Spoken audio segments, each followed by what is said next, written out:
Assalamualaikum Bapak Ruslan. Waalaikumsalam warahmatullahi wabarakatuh. Bagaimana kabarnya hari ini?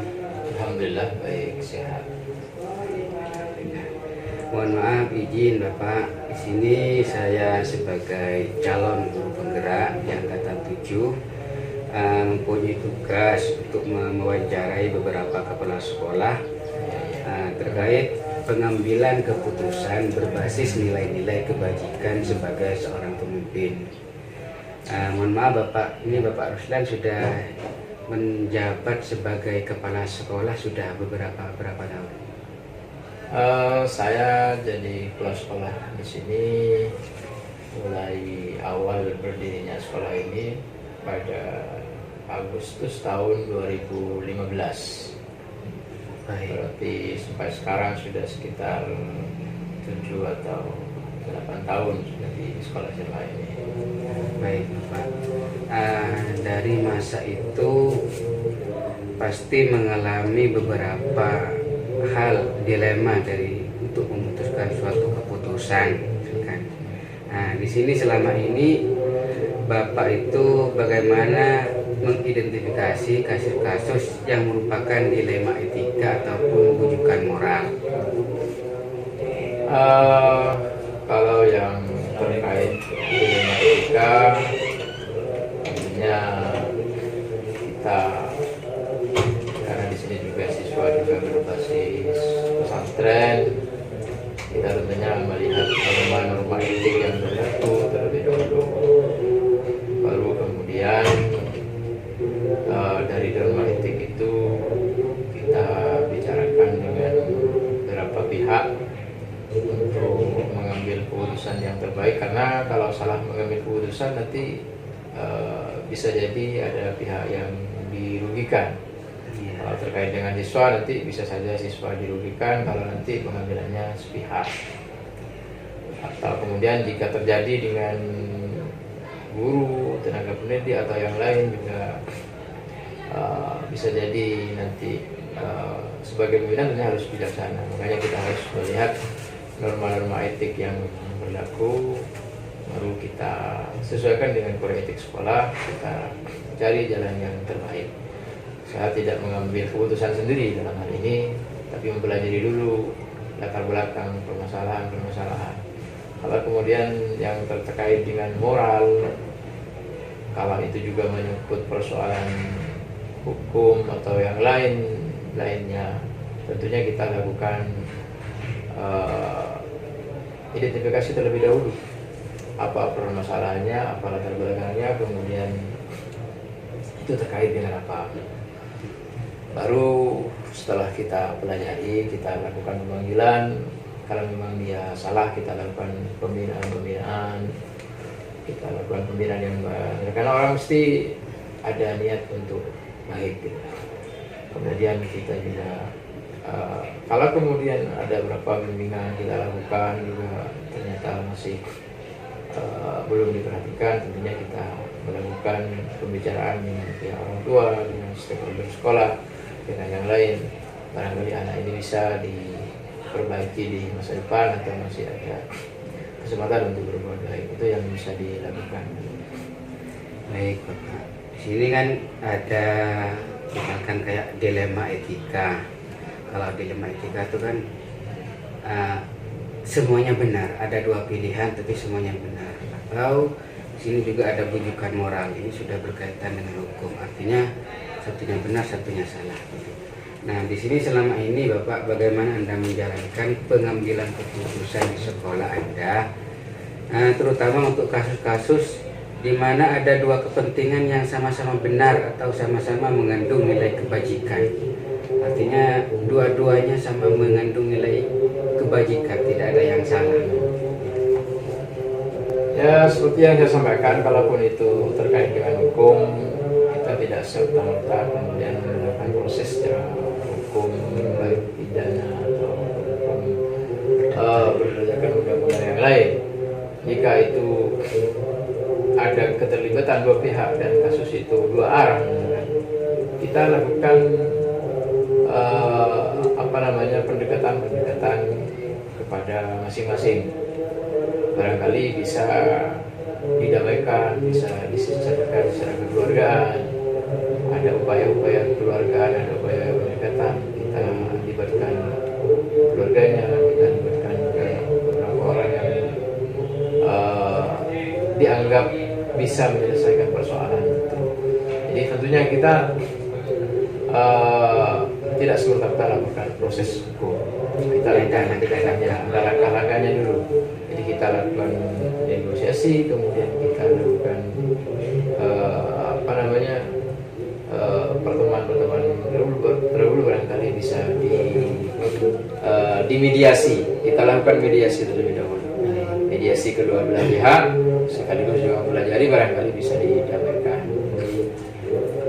Baik Bapak, terima kasih. Di sini selanjutnya hal-hal apa saja yang selama ini Bapak anggap efektif dalam pengambilan keputusan pada kasus-kasus dilema etika? Yang paling efektif tentunya kita lakukan analisis terlebih dahulu. Kemudian kita identifikasi persoalan-persoalannya, masalahnya apa. Lalu kita musyawarahkan dengan beberapa pihak yang berkompeten di sekolah itu. Jadi dengan dengan elemen-elemen yang ada, dengan komponen-komponen yang ada, dengan stakeholder yang ada, kita bicarakan semuanya. Barangkali apa yang terbaik untuk menyelesaikan masalah. Jadi tidak berdiri sendiri. Kita mengedepankan musyawarah dengan pihak-pihak yang terkait, baru kita setelah ketemu win-win solusinya, baru kita ambil keputusan. Baik, kalau tadi yang efektif, kalau sekarang ini yang merupakan tantangan dalam pengambilan keputusan. Ya, tantangannya tentunya memang jika itu ada dua sudut pandang, tentunya ada beberapa pihak yang tidak terima. Ada pihak yang terima. Tentunya kita lakukan pendekatan, lakukan penjelasan bahwa bagaimana baiknya, kemudian baru kita bicarakan sebaiknya apa yang perlu dilakukan. Kalau memang ada satu belum diterima, tentunya kita tetap menerima argumen-argumen, alasan-alasannya. Tapi dengan demikian tetap kita carikan jalan keluar yang terbaik. Barangkali masih bisa disesuaikan secara baik, secara nyaman, secara kekeluargaan. Jadi kita ajak bicara dulu. Tidak langsung ada yang tidak terima, kita langsung ambil keputusan, tidak. Tetap kita lakukan pendekatan secara moral, pendekatan secara etik, dan baru kita bicarakan. Baik, Pak. Selanjutnya, apakah Bapak memiliki sebuah jadwal tertentu dalam sebuah penyelesaian kasus dilema etika? Apakah langsung menyelesaikan di tempat atau memiliki sebuah jadwal untuk menyelesaikannya? Yang pertama memang kita tergantung laporan-laporan. Kalau memang terkait dengan siswa ada kita. Jadi kita laporkan, kalau sudah ada laporan, kita masukkan data di bimbingan konseling yang ada, baru kita identifikasi permasalahannya, kita panggil pihak yang belum, kita minta penjelasan,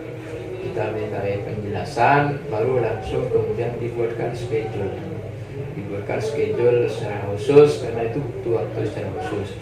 Jadi biasanya kita ambil 2 minggu, dalam 1 minggu itu ada 2 kali pemanggilan secara khusus kepada pihak-pihak yang bermasalah. Jadi biar tidak mengganggu pada program-program yang lain.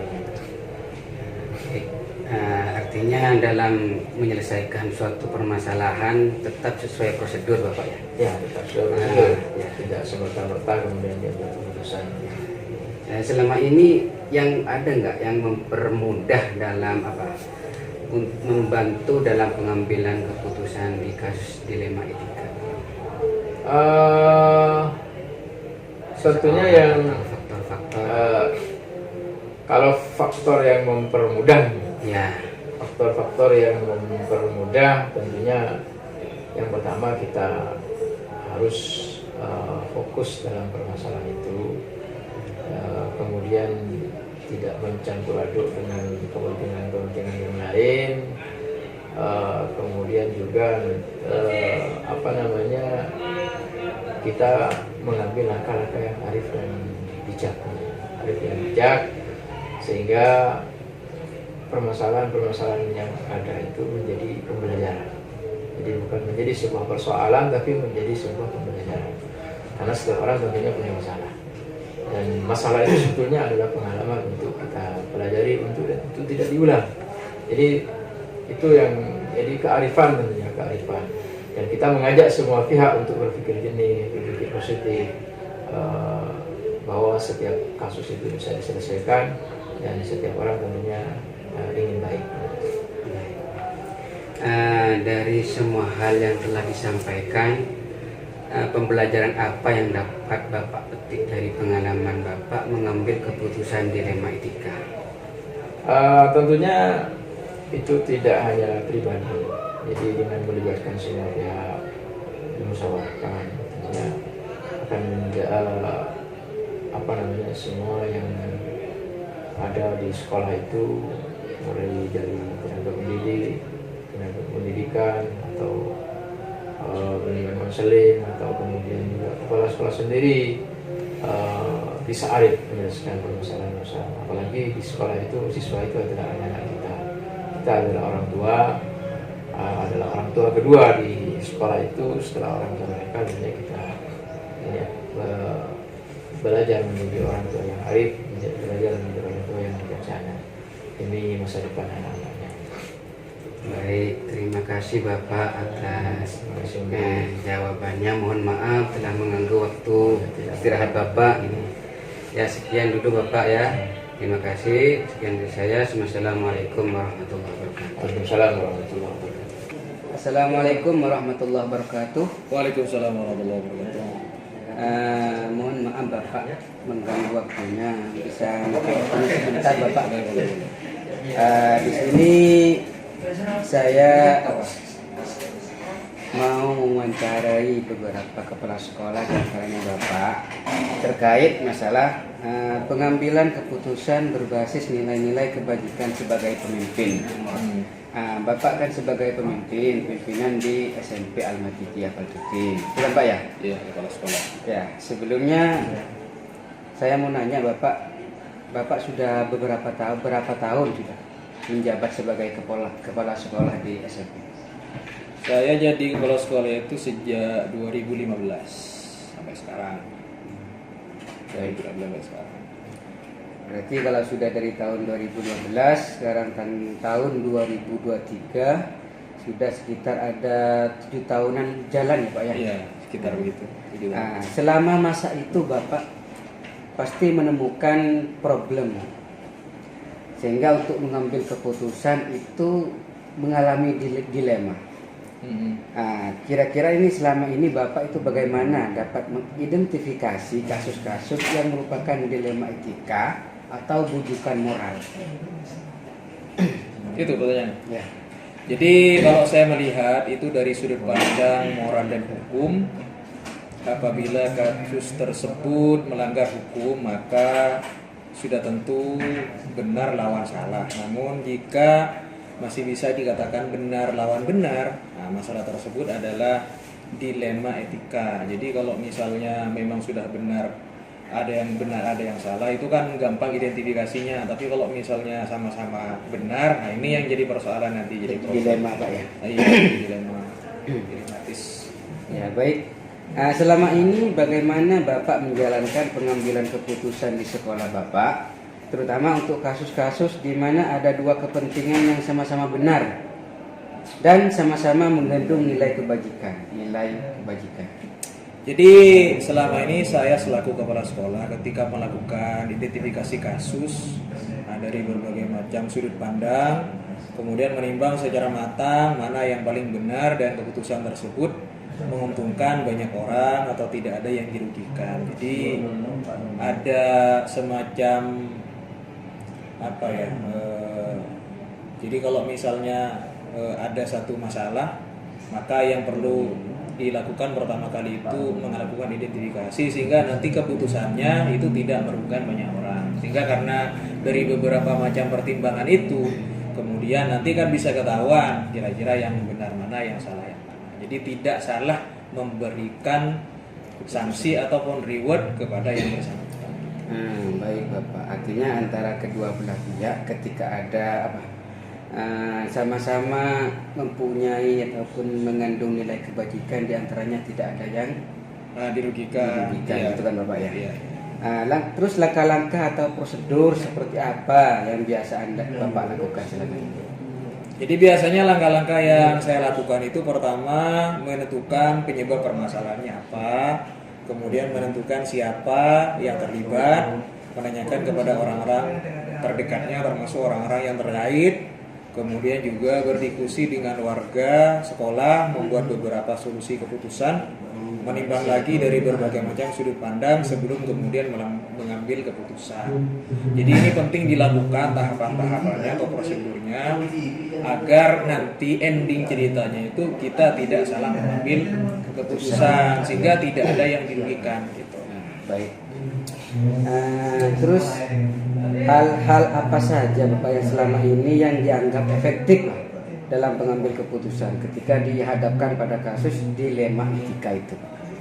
Oh iya, jadi biasanya yang saya lakukan itu adalah melakukan analisis kasus, kemudian menentukan solusinya menyesuaikan dengan peraturan dan norma yang berlaku di sekolah, kemudian mengedepankan kepentingan umum. Jadi solusi tersebut bermanfaat bagi banyak orang, baik secara jangka menengah ataupun jangka panjang. Baik, kalau tadi sudah langkah-langkah yang efektif, sekarang ini yang merupakan tantangan dalam ketika menghadapi dilema etika itu apa? Jadi tantangannya biasanya dalam mengambil keputusan itu mencari keputusan yang terbaik, karena keduanya merupakan masalah yang sama-sama benar. Nah, dalam mengambil keputusan ini harus menguntungkan kedua belah pihak dan tidak merugikan salah satunya. Nah, ini yang saya maksud di awal itu.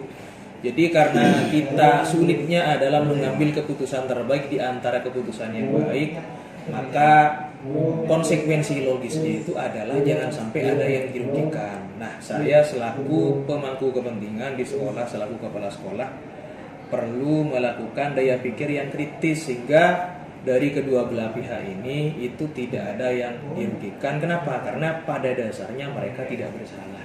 Itu yang sulit menjadi kepala sekolah, yang sulit di situ. Baik Bapak. Di sini lanjut, apakah Bapak memiliki sebuah tata cara atau jadwal tertentu dalam sebuah penyelesaian kasus dilema etika? Apakah Bapak langsung menyelesaikan di tempat atau memiliki sebuah jadwal untuk menyelesaikannya? Atau prosedur atau apa? Seperti apa yang Bapak jalankan? Oh, biasanya kalau saya tuh lihat porsi masalahnya. Kalau misalnya ringan ya gampang untuk penyelesaiannya, gampang. Bisa saya tangani sendiri atau juga misalnya nanti bisa panggil orangnya. Tapi kalau misalnya ini agak berat, problemnya agak berat, maka kembali kepada yang awal itu, langkah-langkahnya itu. Jadi kita melakukan identifikasi masalah, kemudian menanyakan kepada yang bersangkutan, termasuk juga misalnya kita nanti berkoordinasi dengan stakeholder yang ada di sana. Baik. Nah, terus selama Bapak menjadi kepala sekolah, ada enggak seseorang ataupun faktor-faktor apa yang membuat Bapak itu memutuskan suatu itu dipermudah lah dalam mengambil keputusan? Oh iya, jadi saya selaku kepala sekolah itu kan punya istilahnya kaki tangan. Jadi dalam setiap mengambil keputusan sekolah, kecuali tadi masalah yang ringan ya. Jadi kalau misalnya masalahnya agak pelik, itu biasanya saya melibatkan elemen sekolah yang lain. Jadi misalnya saya juga melibatkan personalia sekolah yang lain, pengelola yang lain, stakeholder termasuk juga wali murid. Itu biasanya saya libatkan agar nanti keputusannya itu baiklah. Jadi solusinya yang terbaik yang bisa saya berikan. Menguntungkan lah. Iya, yang menguntungkan. Tidak ada yang dirugikan dalam pengambilan keputusannya. Terakhir di sini Bapak, dari semua hal yang telah disampaikan, pembelajaran apa yang dapat Bapak petik dari pengalaman Bapak dalam mengambil keputusan dalam kasus dilema etika? Nah, berkaitan dengan dilema etika ini, jadi konklusi yang bisa saya ambil itu adalah dalam mengambil kebijakan itu saya bisa jadi lebih bijaksana, jadi bisa lebih arif, lebih bijaksana, lebih objektif dalam menganalisis sebuah permasalahan untuk dijadikan bahan pertimbangan, menentukan solusi yang tepat dan terbaik. Kira-kira begitu. Baik Bapak, terima kasih ya Bapak atas waktunya. Maaf telah mengganggu waktu Bapak. Sudah menjawab semua pertanyaan yang saya berikan. Sekali lagi terima kasih dan saya mohon pamit Bapak ya. Terima kasih. Assalamualaikum warahmatullahi wabarakatuh. Waalaikumsalam warahmatullahi wabarakatuh.